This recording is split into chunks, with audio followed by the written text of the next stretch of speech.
Hello guys, welcome to season 1 episode 9 of Maintenance Motorway. Now what do we have here today? We have a dead alternator.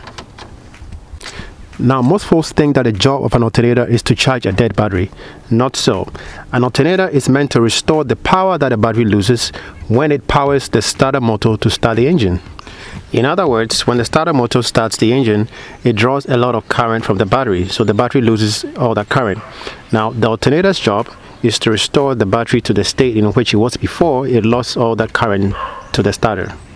Now by using the terms power, current and all that interchangeably, they're all different things, but for the sake of simplicity, we're not going to get into all that technical detail here.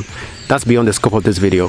But we do get cars in the shop and we talk to customers, and some of them actually think that you know, if you have an alternator on your vehicle and you know, you have a bad battery, the alternator should be able to charge the battery. But the job of an alternator is not to charge a dead battery. So if you have a dead battery and you keep it in a vehicle hoping the alternator will charge the dead battery for you, this is what's going to happen.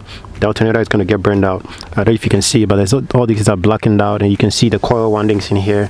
They're all blackened out. You know, we opened this and we took a look at them. And also one thing that gets damaged is what we call the diodes. The diodes do what we call rectification, and that's basically transferring the alternating current into direct current. So this creates an alternating current, which is why it's called an alternator. It creates that, and then the diode transfers that into a direct current so that the vehicle can use it. Vehicles do not use alternating current, they use only direct current. So what happens is when the battery is dead, the alternator has to work so much harder to put out the voltage that's necessary for the system to operate efficiently. So it works too hard, and then finally it gets overheated, and then, you know, it causes all these burnout and stuff like that. So the next time you have a bad battery, please go ahead and replace it as soon as possible, and not hope that your alternator charges the battery for you, because what's going to happen is you're going to end up replacing both the battery and the alternator. We hope you guys enjoyed our video. Please share, subscribe and like, and always remember, don't text and drive, don't drink and drive, and always practice defensive driving. See you later.